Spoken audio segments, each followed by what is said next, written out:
Hello aspirants, welcome to Unlock GS Academy. चलिए start करते हैं मेंस आंसर अप्रोच का 33 सेशन, जिसमें हम यूपीएससी के जीएस के चारों पेपर को आंसर राइटिंग के द्वारा कवर करने का प्रयास करते हैं। हमारे इस प्रयास का बेहतर तरीके से लाभ उठाने के लिए इन क्वेश्चंस को अपने स्तर पर लिखकर कमेंट सेक्शन में पेस्ट कर सकते हैं, जिसका हम आपको एवेल्यूशन प्रोवाइड कराएंगे। साथ ही साथ इसके हैंड रिटन नोट्स की पीडीएफ आपको हमारे टेलीग्राम चैनल से मिल जाएगी। इस सेशन में हम 4 क्वेश्चन डिस्कस करेंगे, जिसमें से एक क्वेश्चन रहेगा जीएस पेपर 1 के भूगोल खंड से, एक क्वेश्चन हम डिस्कस करेंगे जीएस पेपर 2 के भारतीय राज्य व्यवस्था खंड से, और जीएस पेपर 3 के हम 2 क्वेश्चन डिस्कस करेंगे, जिसमें से दोनों क्वेश्चन रहेंगे भारतीय अर्थव्यवस्था खंड से। तो चलिए स्टार्ट करते हैं आज का इंपॉर्टेंट सेशन। ये क्वेश्चन नंबर 129 है। प्रीवियस 128 क्वेश्चन हम प्रीवियस 32 सेशन में कवर करा चुके हैं, जिसका लिंक आपको डिस्क्रिप्शन में मिल जाएगा। ये जो क्वेश्चन है आपके जीएस पेपर 1 के भूगोल खंड से है, जिसमें आपसे पूछा गया है कि वह कौन से प्राथमिक बल हैं जो महासागरों में जल का समुद्री धाराओं के रूप में संचलन प्रारंभ करते हैं। साथ ही उदाहरण देते हुए मानव गतिविधियों पर महासागरीय धाराओं के प्रभावों के बारे में भी प्रकाश डालिए। तो इस क्वेश्चन का आंसर आपको 250 शब्दों में देना है, जिसमें आपको उन प्राथमिक बलों के बारे में बताना है जो कि महासागरीय धाराओं के संचलन को प्रारंभ करते हैं। इसके अलावा ये मानव गतिविधियों पर किस प्रकार से प्रभाव डालती है, इसके बारे में भी आपको चर्चा करनी है। तो इस क्वेश्चन को सॉल्व करने की हमारी वही अप्रोच रहेगी। सबसे पहले हम इसके इंट्रोडक्शन से इसकी शुरुआत करेंगे, फिर इसकी संरचना या बॉडी का निर्माण करेंगे, फिर निष्कर्ष के साथ इस क्वेश्चन को एंड करेंगे। तो सबसे पहले अगर हम इसके इंट्रोडक्शन की बात करें, तो जो महासागरीय धाराएं होती हैं वह निश्चित मार्ग और दिशा में जल के अत्यधिक मात्रा के नियमित प्रवाह को वह संदर्भित करती हैं। अगर हम बात करें महासागरीय धाराओं के वर्गीकरण की, तो उनको 2 आधारों पर वर्गीकरण किया जाता है। एक तो उनकी गहराई के आधार पर, एक उनके तापमान के आधार पर। अगर हम उनकी गहराई के आधार की बात करें, तो ऊपरी तथा सतही जो जलधारा होती है उसको सरफेस करंट के रूप में, और जो गहरी जो जलधारा के रूप में यानी कि उसको डीप वाटर करंट के रूप में जाना जाता है। इसके अलावा तापमान के आधार पर भी उनको ठंडी जलधारा और गर्म जलधारा के रूप में वर्गीकृत किया जाता है। इसके बाद हम जान लेते हैं कि वे कौन से प्राथमिक बल हैं जिनके कारण से महासागरीय धाराओं का संचलन होता है। तो सबसे पहला कारक इसके अंतर्गत पवन है। अगर हम बात करें सतही धाराओं के निर्माण में, तो पवन एक महत्वपूर्ण कारक बनता है, जिसके अंतर्गत जो महासागरीय सतह पर जो प्रवाहित होने वाली जो पवन है वह जल को गतिमान करने हेतु जल को अपने साथ वह प्रवाहित करती है। यानी कि जो सतह पर जो जल होता है वह पवन की दिशा में उसका संचरण होता है, और जो महासागरीय जो परिसंचरण होता है वह पृथ्वी का जो भी वायुमंडलीय परिसंचरण होता है उसके लगभग समान होता है। अगर हम बात करें इसके अंतर्गत दूसरे कारक की, तो महासागरीय नितल स्थलाकृति जो होती है वह भी इसका एक महत्वपूर्ण कारक है। अगर हम बात करें जो महासागरीय नितल जो घाटी है यानी कि उसके अंतर्गत वैली है, तो उसके अंतर्गत आपको वह अपतलीय संरचना युक्त होगी जो कि गतिमान जल को नीचे की ओर प्रवाहित करेगी। इसके अलावा अगर समुद्र के तल पर आपको कोई कटक है या आपका कोई पर्वत है, तो वहां पर उस पर प्रवाहित होने वाला जल आपको ऊपर की तरफ प्रवाहित होता हुआ दिखेगा। तो इसके अंतर्गत जो जल की प्रवाह की दिशा में जो आकस्मिक रूप से परिवर्तन होता है कि कभी वह ऊपर और कभी वह नीचे की ओर प्रवाहित होता है, तो उसके कारण से उस परिवर्तन होने के कारण से वह जल विस्थापन का कारण उसके अंतर्गत बनता है। तो इसके कारण से भी महासागरीय नितल स्थलाकृति के कारण भी महासागरीय धाराओं का प्रवाह सुनिश्चित हो पाता है। इसके अलावा अगर हम बात करें सौर ऊर्जा, तापन भी इसका एक महत्वपूर्ण कारक है। इसके अंतर्गत जैसे जैसे सौर ऊर्जा के कारण टेम्परेचर बढ़ता है, उसका तापन होता है, तो जल का प्रसार होता है। और यही कारण है कि जो विषुवत रेखा के निकट जो समुद्री का जो जल स्तर होता है वह मध्य अक्षांशों से लगभग 8 सेंटीमीटर वह ज़्यादा होता है, जिसके कारण से उसमें जो अत्यल्प प्रवणता आ जाती है, क्योंकि ये 8 सेंटीमीटर ज़्यादा है और वह 8 सेंटीमीटर कम, तो इसके कारण से इनके बीच में प्रवणता आ जाती है, और उसके कारण से ढाल के माध्यम से ये नीचे की ओर प्रवाहित होता है। इसके अलावा इसमें चौथा महत्वपूर्ण कारक है गुरुत्वाकर्षण बल। गुरुत्वाकर्षण बल जो इसको जल को नीचे की ओर खींचने की प्रयास करता है, और इसके कारण से इसके अंतर्गत प्रवणता जनरेट हो जाती है, जिससे जलधारा का निर्माण होता है। इसके अलावा अगर हम बात करें, ये तो हमने बात कर ली जो वह कौन से प्राथमिक बल हैं जिसके कारण से जलधारा का प्रवाह सुनिश्चित होता है, लेकिन इसके प्रभाव क्या होते हैं अगर हम उसकी बात करें जो महासागरीय धाराओं के प्रभाव के बारे में, तो जो गर्म जो जलधाराएं होती हैं वह उच्च अक्षांशों में कुछ क्षेत्रों को अधिवास योग्य बनाने में सहायक होती हैं। जैसे कि अगर हम बात करें नॉर्थ पर, तो इस तरीके से बहुत ठंडा क्षेत्र है जहां पर रहना असंभव है, तो अगर वहाँ पर अगर गर्म जलधारा का प्रभाव होगा तो वहाँ पे वो उस टेम्परेचर को थोड़ा बढ़ा देगा, जिसके कारण से वह क्षेत्र अधिवास योग्य हो जाएगा। जैसे कि अगर हम एग्जाम्पल के थ्रू समझने का प्रयास करें तो जो गल्फ स्ट्रीम है मैक्सिको की खाड़ी से अमेरिका के पूर्वी तट के सहारे होते हुए आपको ब्रिटिश द्वीप समूह पर यह गर्म जलधारा का प्रभाव होता है, जिसके कारण से वह क्षेत्र जो है ब्रिटिश आइलैंड वाला जो क्षेत्र है वह आपको रहने योग्य यानी कि अधिवास योग्य वह बन जाता है। इसके अलावा अगर हम बात करें जो गर्म जो महासागरीय धाराएं हैं वे तीव्र रूप से वाष्पित होने से उनके जो गर्म जल को वह प्रवाहित करती हैं, जिससे जो वाष्पन की प्रक्रिया है वह ज़्यादा हो जाती है और इसके कारण से जो समुद्र तट वाला जो क्षेत्र है जहाँ पर गहन वर्षा होती है और तटीय क्षेत्रों में आपको जो कृषि गतिविधियाँ हैं उसको करने में वह सहायक होती हैं। इसके अलावा अगर हम इसके प्रभाव की बात करें तो जो गर्म एवं जो ठंडी जलधाराएं हैं उसके मिश्रण से वहाँ पर जो मत्स्य की जो संख्या है वह उसमें वृद्धि होती है। अगर हम बात करें विश्व के मत्स्य उत्पादन जो क्षेत्र हैं वह ऐसे क्षेत्र हैं जिस पर आपकी जो गर्म जलधारा और ठंडी जलधारा का मिश्रण यहाँ पर आपको देखने को मिलेगा। उन्हीं क्षेत्रों में मत्स्यों की संख्या आपको ज़्यादा देखी जाती है, क्योंकि जब गर्म जलधारा और आपकी जो ठंडी जलधारा है वह एक दूसरे से मिलती हैं तो यहाँ पर ऑक्सीजन की आपूर्ति में ये सहायक होती हैं और इसके अंतर्गत जो मछलियों के जो प्राथमिक खाद्य पदार्थ होते हैं जिसको हम पादप प्लवक के रूप में जानते हैं तो उनके विकास में ये महत्वपूर्ण भूमिका निभाती हैं और जिसके कारण से ये पादप प्लवक का विकास होता है और इनके विकास होने के कारण इन पर आश्रित मछलियों का भी इसकी संख्या में वृद्धि होती है, जिसके कारण से ये क्षेत्र मत्स्य उत्पादन के लिए महत्वपूर्ण क्षेत्र बन जाते हैं। अगर हम इसके एग्जाम्पल की बात करें तो उत्तर पश्चिम जो अटलांटिक तट क्षेत्र है जिसमें आपको न्यू फाउंडलैंड देखने को मिलेगा कनाडा के पास, जिसमें आपको ग्रेट बैंक्स है जिस पर जो लैब्राडोर धारा है ठंडी जलधारा है वह ऊपर से आती है और जो गल्फ स्ट्रीम है वह एक गर्म जलधारा है जो नीचे से आती है। तो इन दोनों के मिश्रण के पास ही ग्रैंड बैंक्स जो है मत्स्य उत्पादन का एक महत्वपूर्ण क्षेत्र है। इसी प्रकार से डॉगर बैंक भी आपको देखने को मिलेगा। तो ऐसे जो क्षेत्र हैं जहाँ पर गर्म एवं ठंडी जलधारा आपस में आकर मिलती हैं वह आपके मत्स्य उत्पादन के लिए महत्वपूर्ण क्षेत्र हो जाते हैं। इसके अलावा जो महासागरीय धाराएं होती हैं कई क्षेत्रों में ये उद्वेलन का कारण बनती है। जैसे कि अगर हम बात करें उद्वेलन यानी कि अपवर्ड उसका मोशन, अगर हम बात करें जैसे कि पेरू के तट से दूर जहां जल को तट से दूर प्रवाहित करने वाली जो सतही जो धाराएं हैं वे पोषक तत्व युक्त जल को समुद्र की तरफ से ये गहराई से उनको उद्वेलित करने का प्रयास करती हैं। जैसे कि इसके अंतर्गत हम बात करें तो जैसे इसमें जो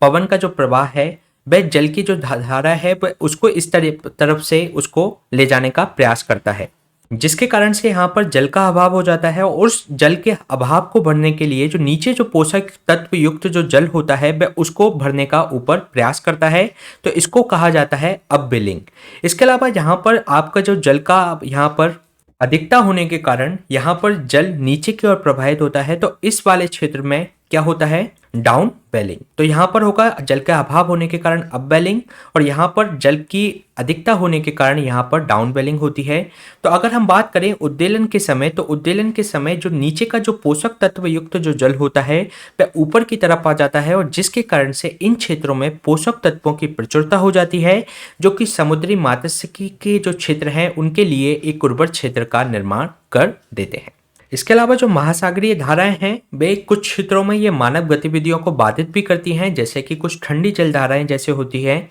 तो ये तटों के तापमान को उल्लेखनीय रूप से कम कर देती हैं, जिसके कारण से इसमें जो संघनित जो आर्द्रता होनी चाहिए थी वह आर्द्रता नहीं हो पाती, जो कि जिससे ये एक तरीके से सूखा क्षेत्र हो जाता है जो कि कृषि गतिविधियों को प्रतिकूल रूप से प्रभावित करता है।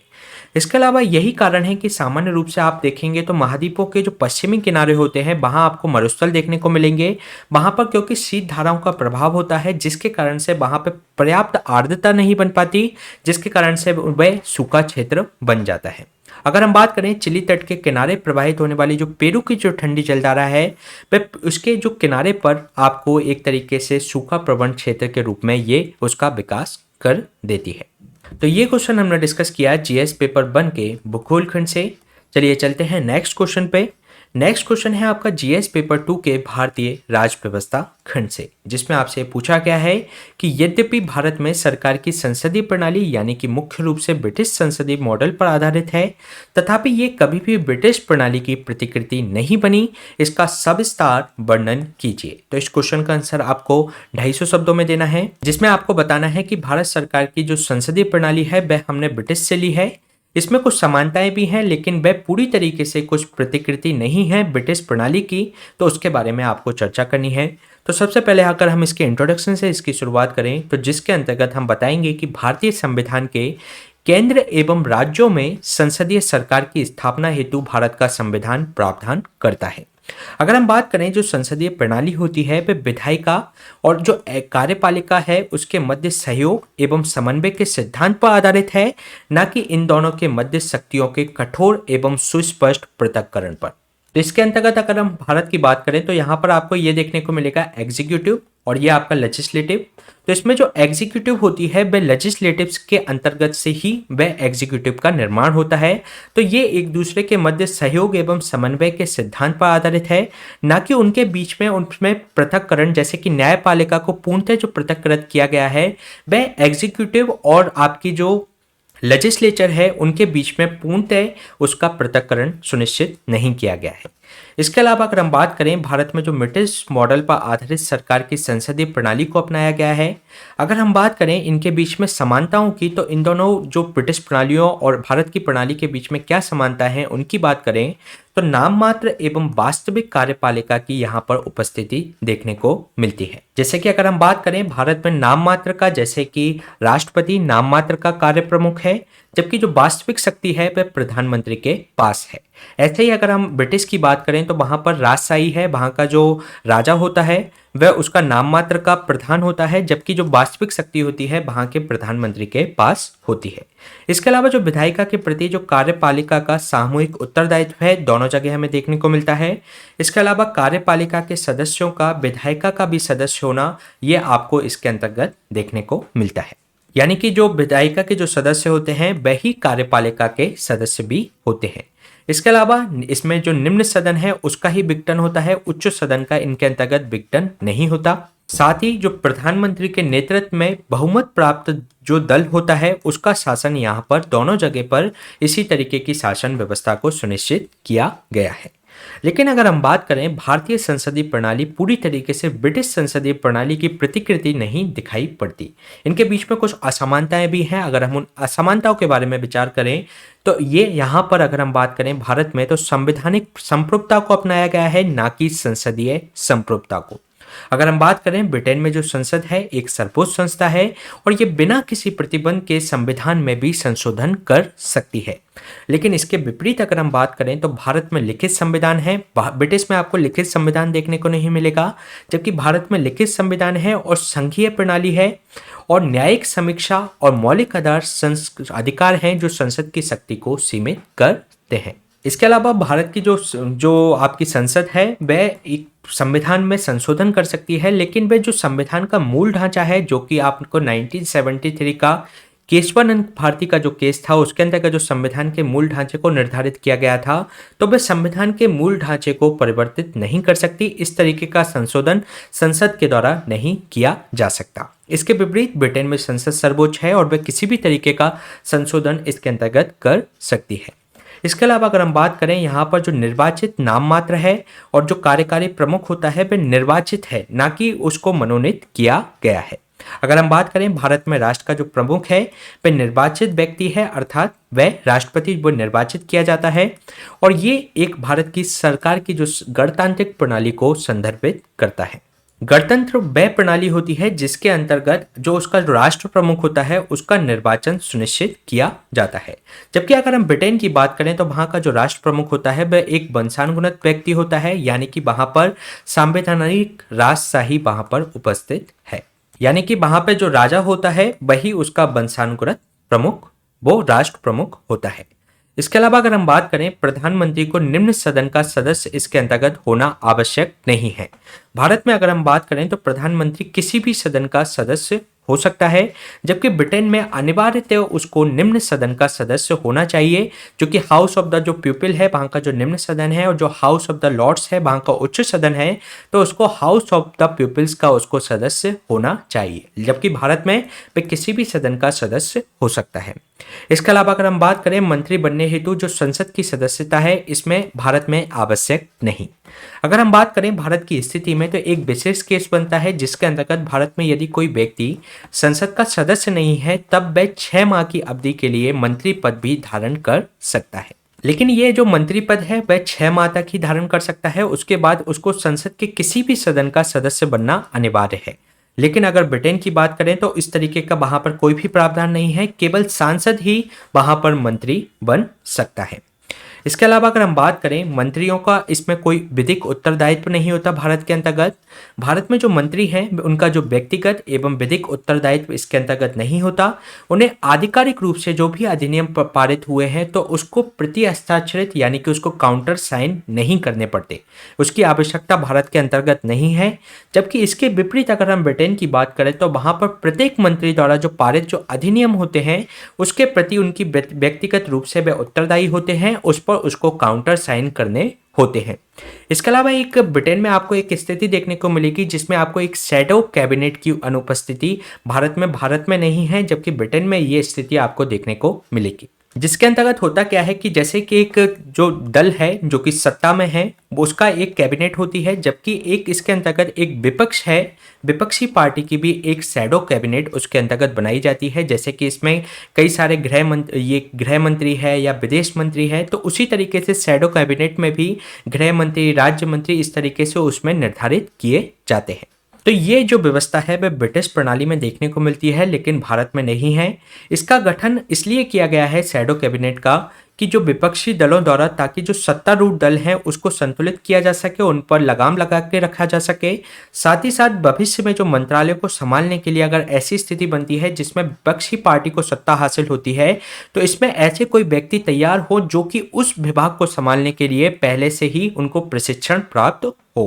तो इस तरीके से उसमें जो भविष्य के मंत्रालयों को संभालने के लिए सदस्यों को तैयार शैडो कैबिनेट के अंतर्गत इसके अंतर्गत सुनिश्चित किया जाता है। लेकिन भारत में इस तरीके की कोई व्यवस्था नहीं है। इसके अलावा अगर हम इसके निष्कर्ष की बात करें तो ये स्पष्ट होता है कि भारतीय जो संसदीय प्रणाली है वह ब्रिटिश संसदीय प्रणाली के मध्य काफी अंतर दिखाई देखने को मिलते हैं। इसलिए हम कह सकते हैं कि जो ब्रिटिश प्रणाली है वह जो ब्रिटिश प्रणाली की पूर्णतः प्रतिकृति भारतीय संसदीय प्रणाली नहीं है। इस क्वेश्चन को आप इस तरीके से भी इसमें पूछा जा सकता है कि भारत और जो ब्रिटिश की जो संसदीय प्रणाली है उनके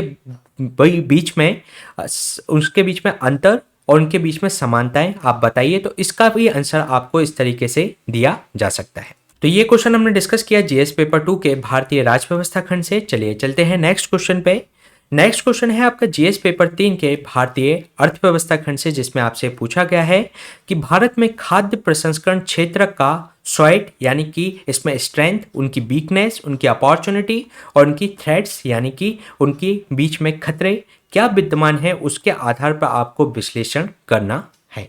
तो इसमें आपको भारतीय खाद्य प्रसंस्करण क्षेत्र के क्या उसके ताकत है, क्या उसकी कमजोरी है, क्या उसके समक्ष अवसर उपस्थित हैं, क्या उसके समक्ष खतरे विद्यमान हैं, उसके बारे में आपको चर्चा करनी है 250 शब्दों में। अगर हम इसके इंट्रोडक्शन की बात करें तो खाद्य प्रसंस्करण खाद्य पदार्थों या कच्चे माल से संबंधित उन यांत्रिक या रासायनिक गतिविधियों की एक श्रृंखला होती है जिसके अंतर्गत खाद्य पदार्थों को संरक्षित करने या उन्हें परिवर्तित करने हेतु इनका प्रयोग किया जाता है। खाद्य प्रसंस्करण को आप इस तरीके से समझ सकते हो जैसे कि आपका कच्चा माल है आलू, तो उससे आपने उसको प्रसंस्कृत करके उसमें वैल्यू एडिशन करके उसको चिप्स बना दिया। तो एक आलू के आपके जो चिप्स आपको मान लो 0.5 रुपीज़ में बिच रहा था, तो वह आपको उसी एक आलू का चिप्स आपको 5 रुपीज़ में मार्केट में देखने को मिलेगा। तो इस तरीके से आप उसमें वैल्यू एडिशन कर देते हैं कई अन्य उसको यांत्रिक या रासायनिक गतिविधियों के द्वारा इस तरीके की एक श्रृंखला के माध्यम से। तो इस तरीके का जो उद्योग होता है वह खाद्य प्रसंस्करण उद्योग कहा जाता है।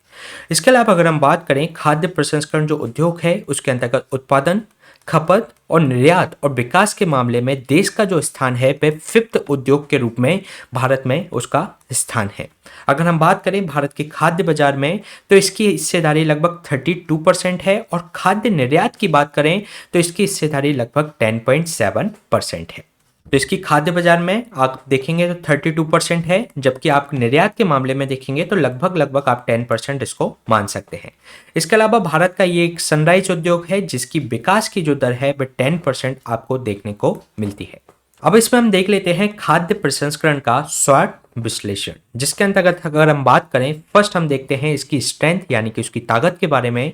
इसमें जो वर्ष भर हमें प्रचुर मात्रा में जो कच्चे माल की उपलब्धता इसके अंतर्गत सुनिश्चित हो सकती है, क्योंकि भारत की जो भूमि है वह कृषि उर्वरक भूमि है, जिसके कारण से वहां पर हमें कच्चे माल की उपलब्धता यहाँ पर आसानी से सुनिश्चित हो सकती है।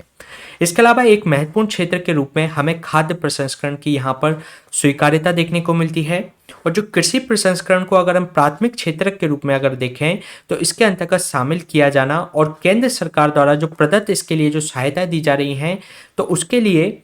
जो फूड पार्क्स वगैरह जो स्थापित किए जा रहे हैं, तो वह एक सरकार की तरफ से एक कदम है जिसके कारण से ये इसको एक स्ट्रेंथ प्रदान करता है। इसके अलावा अगर हम बात करें संपूर्ण देश में जो विनिर्माण जो सुविधाओं का विशाल नेटवर्क है, तो इसके माध्यम से भी ये एक तरीके से ग्रोइंग सेक्टर दिखाई देता है। और इस क्षेत्र में जो संबंधित जो उत्पाद हैं वे विशाल घरेलू भी हमारी अच्छी खासी मांग है, साथ ही साथ अंतर्राष्ट्रीय बाजार में भी इनकी मांग सुनिश्चित की जा सकती है। तो इसके कारण से ये एक सनराइज सेक्टर के रूप में इसकी ताकत देखने को मिलती है।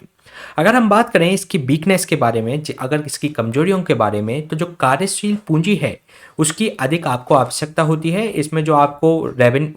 जो इन्वेस्टमेंट है वह उसकी आपको इसमें काफ़ी ज़्यादा आवश्यकता रहती है, तो इसके कारण से ये इसके लिए एक कमजोरी है। साथ ही साथ जो अंतर्राष्ट्रीय मानक है उसके अनुरूप पर्याप्त गुणवत्ता एवं नियंत्रण जो परीक्षण विधियां हैं उसका अभाव भारत में देखने को मिलता है। इसी कारण से जो भारत के जो प्रोडक्ट होते हैं वह यूरोप के मार्केट में ये प्रोडक्ट नहीं चल पाते। इसके अलावा जो नई विश्वसनीय और जो बेहतर सटीकता वाले जो उपकरण हैं उनकी उपकरण की जो हमें कम उपलब्धता यहाँ पर देखने को मिलते हैं, यानी कि हमारे पास जो एक बेहतर उपकरण होने चाहिए वह हमारे पास उपलब्ध नहीं है। इसके अलावा सूचना प्रबंधन के संदर्भ में भी हमें अपर्याप्त स्वचालन व्यवस्था का सामना करना पड़ता है। और जो बिचौलिए हैं उनकी अधिक संख्या होने के कारण जो आपूर्ति श्रृंखला है वह एक तरीके से अक्षम दिखाई पड़ती है, एक तरीके से उसमें हमें लूप होल्स दिखाई पड़ते हैं। साथ ही साथ जो अनुसंधान और हम रिसर्च एंड डेवलपमेंट की अगर स्थिति की बात करें तो उसका स्तर भी हमारे देश में कम है। तो ये उसकी वीकनेस दिखाई देती है फूड प्रोसेसिंग इंडस्ट्रीज के सामने। अगर हम बात करें इसकी अपॉर्चुनिटीज़ के बारे में, इसके जो अवसर के बारे में, तो जो कृषि पारिस्थितिकी है वह लगातार परिवर्तनशीलता के कारण देश की जो फसल है उसके संबंधित जो सामग्रियां हैं उसका जो विशाल आधार है वह हमें खाद्य प्रसंस्करण जो संबंधी गतिविधियां हैं उसके लिए व्यापक संभावनाएं हमें देखने को मिलती हैं। इसके अलावा जो कृषि निर्यात क्षेत्र हैं, जो एग्रीकल्चर एक्सपोर्ट जो जोन्स हैं उसके अंतर्गत और जो फूड पार्क की जो स्थापना लगातार की जा रही है, जो ग्रीन फील्ड परियोजनाओं के विकास के कारण इसको अतिरिक्त प्रोत्साहन भी इस गवर्नमेंट के द्वारा प्रोवाइड कराया जा रहा है। साथ ही साथ भारत अभी डेमोग्राफिक डिविडेंड की स्थिति में है। अनुकूल जनसांख्यिकी प्रोफाइल होने के साथ साथ ये लोगों की जो बदलती हुई जो जीवन शैली है, लगातार जो शहरीकरण बढ़ रहा है, तो इसके अंतर्गत जो आपकी जो इन प्रोडक्ट की मांग लगातार बढ़ने वाली है, तो इसके कारण से भी ये अवसर है हमारे ऊपर। साथ ही साथ इसका जो जीवन स्तर का बढ़ता स्तर और जो परिवर्तित जो उद्योग हैं प्रवृत्ति उसको विकास को बढ़ावा दिया जा रहा है, तो जिसके कारण से जो शहरीकरण के कारण से इस जो प्रोडक्ट की मांग लगातार बढ़ती जा रही है। तो ये हमारे पास में ये अवसर हैं। अगर हम बात करें जो इलेक्ट्रॉनिक सामग्री की या सामग्री विज्ञान की, जैव प्रौद्योगिकी की जैसी जो समकालीन जो प्रौद्योगिकी है उसके विकास को भी अगर हम इसमें समेकन कर सकते हैं और उसमें त्वरित सुधार व प्रगति के लिए भी इसमें विशाल संभावनाएं देखने को मिलती हैं, क्योंकि भारत अभी इलेक्ट्रॉनिक और इन जैव प्रौद्योगिकी क्षेत्र में भी अच्छा खासा विकास कर रहा है। तो ये भी हमारे ऊपर अवसर, हमारे पास अवसर है कि हम इस क्षेत्र को, इन जो टेक्नोलॉजी का यूज इस क्षेत्र में बेहतर तरीके से कर सके। साथ ही साथ जो वैश्विक बाजार हैं उनके खुलने से हमारी जो विकास तकनीकों के निर्यात में वृद्धि हो सकती है। साथ ही साथ अतिरिक्त आय एवं रोजगार के अवसरों का सृजन भी इस उद्योग के माध्यम से हम सुनिश्चित कर सकते हैं। इसके बाद अगर हम इसमें बात करें स्वैट के अंतर्गत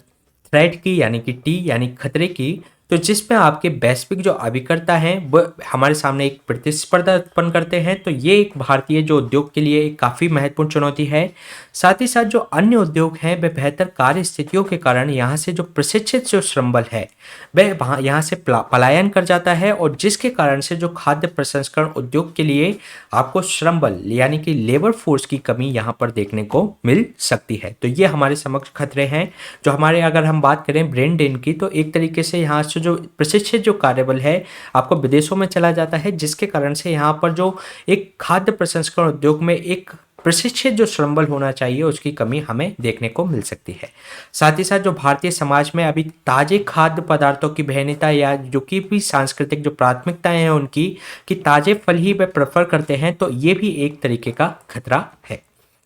इसके अलावा सामग्रियों की जो वहन की जो उच्च लागत है, उनकी जो पैकेजिंग लागत है, जो कराधान है वह लगातार बढ़ रहे हैं, तो ये भी इसके सामने एक महत्वपूर्ण चुनौती है। तो ये हमने इसका किया शॉर्ट विश्लेषण। इसके अलावा अगर हम इसके बात करें इसके निष्कर्ष के बारे में, तो जो खाद्य प्रसंस्करण है न केवल ये आय सृजन को बढ़ावा दे सकता है, बल्कि ये अपव्यय जो हो जाता है हमारे जो एग्रीकल्चर जो फूड होते हैं, जो कच्चा माल होता है वह पड़े पड़े सड़ जाता है, उसका अगर वैल्यू एडिशन ना किया जाए